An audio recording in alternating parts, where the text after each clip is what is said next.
For the past several years, I have traveled to communities that many of us will know by name. Columbine High School. I've met with survivors from the Route 91 Harvest Music Festival in Las Vegas, to others that left the headlines a little bit too soon. Marysville, Washington, Chardon, Ohio, Northern Illinois University, and DeKalb, Illinois. And by speaking with survivors, first responders, and policy experts, today I want to share with you one very important idea. At this moment in our country, school violence is not only unacceptable, we cannot claim this as a new norm, it is preventable, it is mitigatable. But we as individuals, as students, as parents, as teachers, as those that write our emergency response plans, play a very critical role in that process. The event that brought me into this space, the public safety space, safety is a very personal kind of thing, happened to me in college. You guys can laugh, it's okay. This was me as a 19-year-old. No fashion sense, no color coordination. Safety and security was the last thing on my mind. As I walked on the campus of Virginia Tech in April 2007, I entered a community that is very large, is very inclusive. It's held together by a bond and appreciation for sports and research and resilience, things that are still very much in place today. But what I didn't know is at the back end, our campus at the time was also extremely proactive, in that our law enforcement partners were already training with their local city and county first responders for active shooter response and drills. They worked with fire, EMS, and different stakeholders to make sure that they were prepared, and that would become incredibly crucial to people like myself. On a very dreary, typical, cold Monday morning, on the second semester at Virginia Tech, I was running late to an intermediate French class. I woke up late, I pulled open the curtains, and the only thing I remember was that it was snowing that day. It was very strange, a little bit bizarre. The only thing I had time to think about was what kind of shoes I was going to wear, and because it was cold, I grabbed the sneakers. I headed off to this building, which I was not very familiar with. Today, I'm very cognizant of the physical structure of our spaces. Where are the doors? Where are the exits? Norris Hall is a 3-story L-shaped engineering building. The doors are incredibly, incredibly heavy. The windows are very hard to break through. That morning, I quickly climbed the stairs, and this is what we saw as we got there. My classroom was about halfway through the hallway, and as I entered a very typical classroom. Small space, one door, one row of windows. What's really important to note is at this point in our college campus, very few doors have interior locks. I sat in the back left corner of the classroom and quickly just caught up with my classmates trying to start that day. What I didn't know was that shortly after I walked into Norris Hall, our perpetrator entered shortly after us. He walked in with over 400 rounds of ammunition, 2 firearms, and 3 chains with which he would use to shut the doors from the inside. As I sat down was when we heard the first shots. They started kind of further down the hallway from us, and my professor kind of quickly got up, looked in the hallway, and came back and said, "Call 911." And I think my training from earthquake drills and preparedness kind of kicked in. I got low in the ground and kind of took shelter over a desk. He burst in. He went to the other side of the classroom and opened fire. It felt very quick. It felt very methodical. It felt very intentional. He didn't say anything. He didn't pause. He just kept shooting. Over the course of about 11 and a half minutes, he would come back into our classroom 3 times. I was shot once in the back, once in the butt, which does hurt, I'll be honest, and once in the toe, which thankfully was stopped thanks to those ugly white sneakers, which were very, very hard. He finally took his own life as law enforcement broke in. And when police broke in to our classroom, as you can imagine, very aggressive. Guns, SWAT team, guns, shields, the whole thing. I'm very fortunate to work a lot with first responders, who even today ask, "How did you know that they were SWAT?" I'm like, because it said SWAT. They don't mess around. They're extremely aggressive. And I cannot emphasize, you'll hear this many times throughout today, how thankful I am for our first responders, that they're able to work together so quickly, so bravely, and to come into that space. This event most certainly would have kept going had they not gotten there when they had. In those 11 and a half minutes, a 23-year-old student who had expressed severe depression, suicidal ideation, anger, paranoia, he killed 32 members of our community. He physically wounded at least 17 others, impacted hundreds who heard in nearby buildings or who saw, and thousands more across the country as it rippled from that effect on. Virginia Tech, like so many others of these events, we have to remember, we have to learn from so they don't happen again. I did not return to Virginia Tech that semester. I received the best grades ever that year. I got to pick my own grades, which was helpful. But as I came back to Virginia Tech, I started to learn more about school safety and what this realm kind of looked like. And I learned that this was not a new topic. I was very fortunate to come across researchers who had worked on something called the Safe School Initiative. After Columbine High School in the late 1990s, they looked at targeted attacks in our schools, and they figured out that there were two things that were always present. The perpetrators planned their attacks extensively. People do not snap. They plan in advance. And secondly, they tell somebody. There's leakage, either of the intent or the desire to do harm, or a physical practicing and planning towards their potentially successful method to do so. When I came back to Virginia Tech for my following 2 years, which I was very, very happy to do so, I graduated in 2009, we had a mass certification system, much more, very robust. We had interior locks on all of our doors, but we also had a threat assessment team. After our shooting, Virginia became the first state in K through 12 and higher education to mandate threat assessment, which is a team of people that meet and they just try to seek to figure out who in the community may pose a risk or harm to themselves or others, and how do we mitigate that from happening in the first place. They look at students, parents, outside visitors, inside, students, everyone who could be potentially in that space. This graph, which I know is not the prettiest, is very important. Each of these arrows represents a communication pathway about our shooter, our perpetrator at Virginia Tech, being either suspicious, creepy, or odd. Those are the words that were most commonly used. He was never violent towards anyone until the day of the shooting. Each of these interactions happened at least 2 years prior to when the shooting would actually occur. What I want you to pay attention to is the breadth. Each of these arrows is not a singular interaction. It is just the pathway from which it occurred. So there are multiple interactions in certain cases, and the diversity of all those different groups. All these arrows should be pointing towards the center, towards a threat assessment team, a care team, one entity that is at least possibly able to mitigate and to see what's occurring in that space. I want to be very clear, Virginia Tech is not to blame in any way for what happened in 2007. We had no process in place at the time to be able to do this work, but today we can. A core tenet of threat assessment is the notion of information and ideas and being able to share that.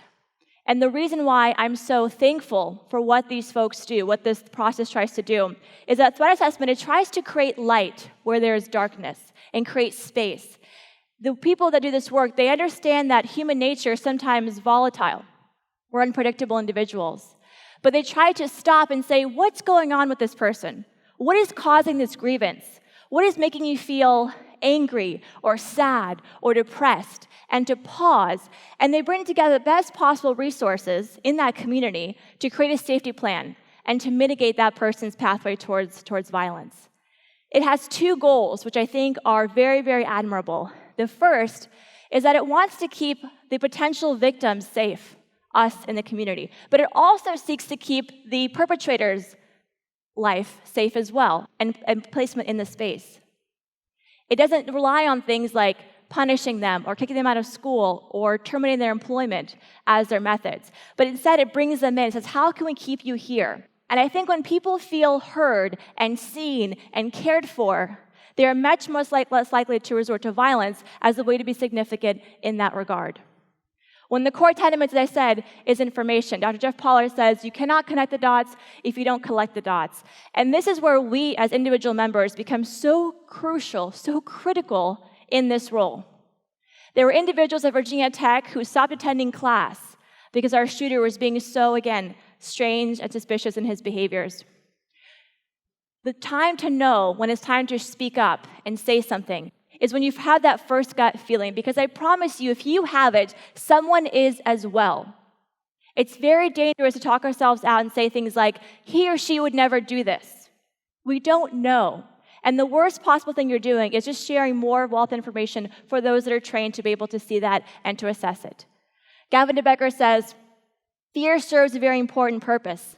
It keeps us safe. That gut action is there for an intent. And I urge you all to communicate freely and openly and as often as you can any of those things that might stick up to you in your spaces. If I had only a few minutes to speak to assess a school safety or culture, I would ask these questions. We often talk about, increasing our public safety and awareness, personal responsibility, but what does that mean? I want to be very clear. Safety is not a given. It is not a state. It's a culture. And while we can look at the walls and the locks and the camera systems, what's more important equally is to look at the internal processes, is to monitor the environment and the culture. So if you're a parent looking at prospective schools or a student in that space, you should be asking, do we have a threat assessment process in place? Have we thought about how do we currently manage risks and concerns? Do we document them? How many cases did they work last year? Many schools are tracking this type of information. What are my options for sharing and reporting? What if I just have a question? Again, that first trigger might be something like, this might be nothing, but what will you do with that? Now, you can't always expect for the other individual on the other end to tell you everything about the process, but some transparency is required, because how can we report to you if we don't trust you?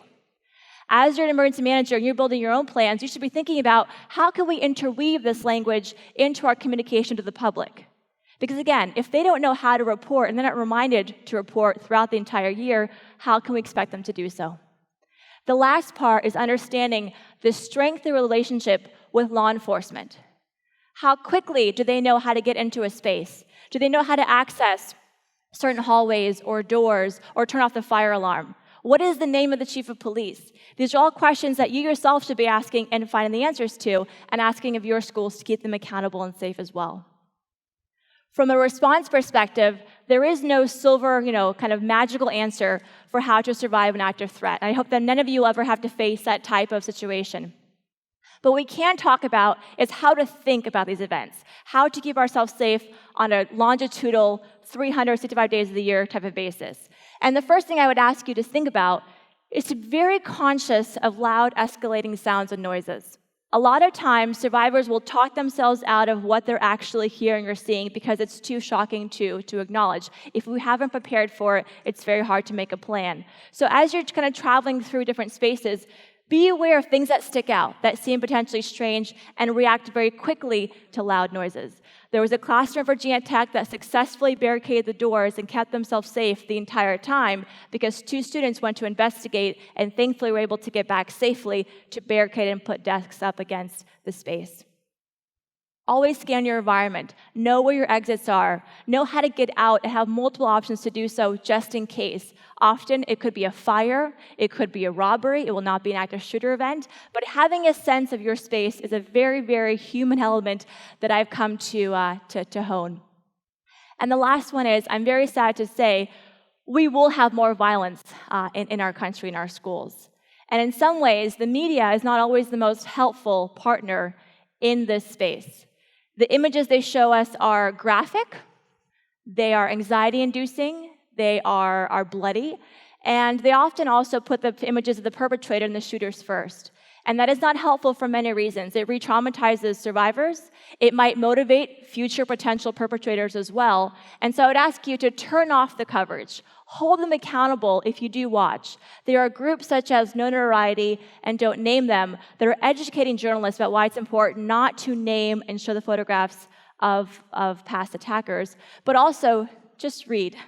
There are many accounts of survivor stories. There's a lot of research being done in this space, articles, that we should know the history and what happened prior to these events. I know these are very difficult conversations to be having, and I thank you in advance for starting and to bring light to this very difficult space.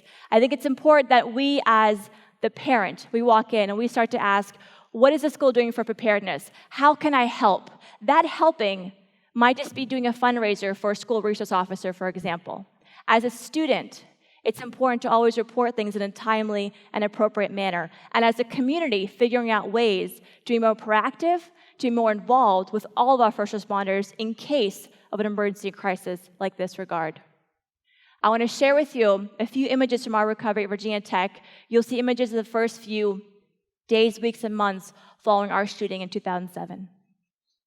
We are Virginia Tech. We are sad today, and we will be sad for quite a while. We are not moving on. We are embracing our mourning. We are Virginia Tech. We are strong enough to stand tall, tearlessly. We are brave enough to bend a cry, and sad enough to know we must laugh again. We are Virginia Tech. We do not understand this tragedy. We know we did nothing to deserve it, but neither does a child in Africa dying of AIDS, neither do the invisible children walking the night away to avoid being captured by a rogue army, neither does the baby elephant watching his community be devastated for ivory, neither does the Mexican child looking for fresh water, neither does the Appalachian infant killed in the middle of the night in his crib in the home his father built with his own hands, being run over by a boulder because the land was destabilized. No one deserves a tragedy. We are Virginia Tech. The Hokie Nation embraces our own and reaches out with open heart and hands to those who offer their hearts and minds. We are strong and brave and innocent and unafraid. We are better than we think and not quite what we want to be.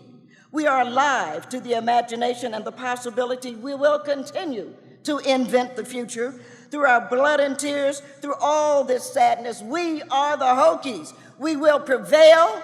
We will prevail. We will prevail. We are Virginia Tech. I ask you for two things in closing.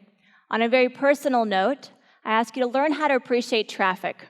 I know traffic is a very painful, horrible thing to sit through no matter what state in our country that you may live in, but it's also a gift. It's a gift of time when you can stop and for a moment think, who should I call?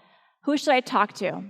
The 4-hour drive that my parents had from their home to my hospital is one of the longest days that I'll never be able to take away from their lives. And I would do anything to be able to have called them in that moment. Think about what you wish you would have said, and say it now. Say it over and over again. On a prevention aspect, I hope that you will join us in this effort. I hope that you will take the necessary steps to speak up, to ask brave questions, and to push yourself and those around you harder and harder to make sure that we're continuously preparing and preventing in honor of all of those that have paid the ultimate sacrifice. Thank you very much.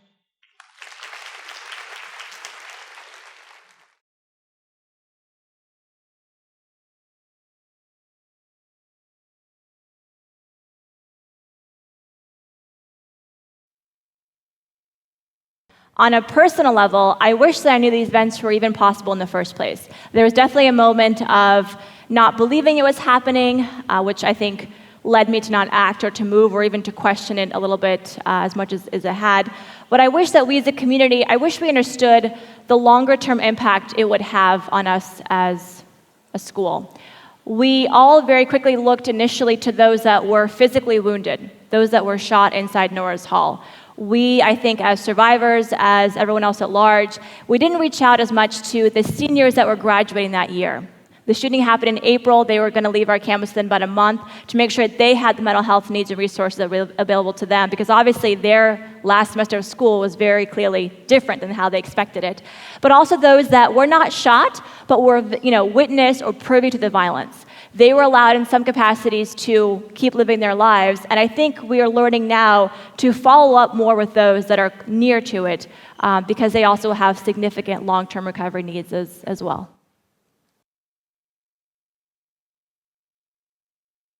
When you look at survivorship, and when I say survivors, the population that will be wounded or directly affected will always be smaller than those that are touched by it. And so think of this at a broader level, because all of us will experience loss and trauma in some shape and form in our lives.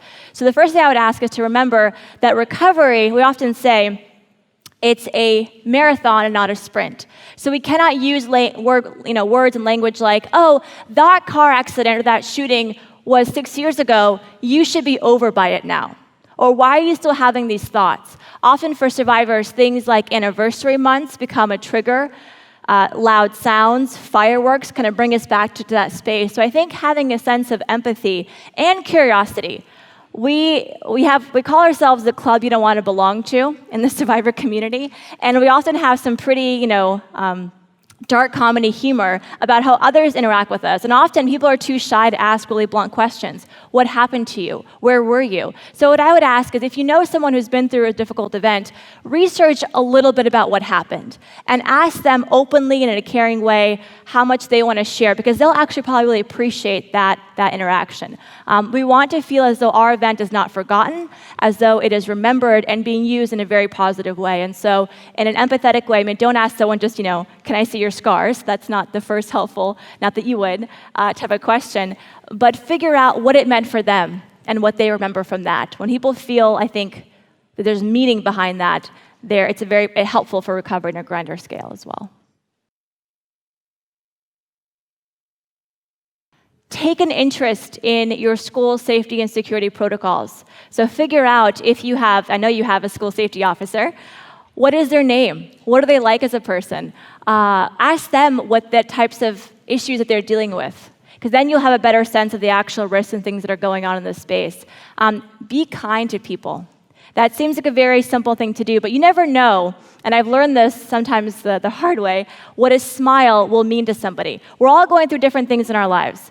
A good friend of mine says, we're all just rowing our best boats as possibly as we can. But when you show empathy and kindness and you reach out to people, it helps kind of create a positive school culture. And in those types of environments, these events are much, much less likely to happen. The last one, which I think I've hit over several times, is please speak up and share information in whichever way that you feel comfortable to do so, whether it's slipping a note under someone's office desk or chair, emailing, texting, whatever that may be, not social media. That's not a clear funnel and channel, but please speak up when you see something, because most likely someone else is as well. So just to be clear, there is no profile of someone who would do this type of violence. Violence is very personal. People do it for different reasons. They want to, sometimes it's revengeful kind of sense. Sometimes there's a goal in mind. There's going to be significant in some capacity. So we cannot make any generalizations about who does this and why and things like that. That's probably why it's not helpful to look at photographs of past perpetrators, because we can only look at their behaviors. There's no policies, because again, it's very nuanced. But I think threat assessment teams have written the best protocols for how to manage that behavior. A lot of times the things that we perceive as dangerous are actually not dangerous. They're just disruptive. It's the things that are just a little bit creepy or odd, that's what you should be paying attention to. Why is that person writing these plays about committing mass shootings, but are they also practicing and accumulating weapons over here? You're looking for patterns and changes in behavior. And so our shooter really had things that were happening as early as high school that were not communicated or shared as they would be today. So there's no kind of set, clear filter. You can't make those rash decisions. This is why threat assessment is so important. We have to look in a broader scale of their resiliency, their social networks, their supports. All they have in common, the only thing mass shooters have in common, or targeted mass shooters, is a grievance.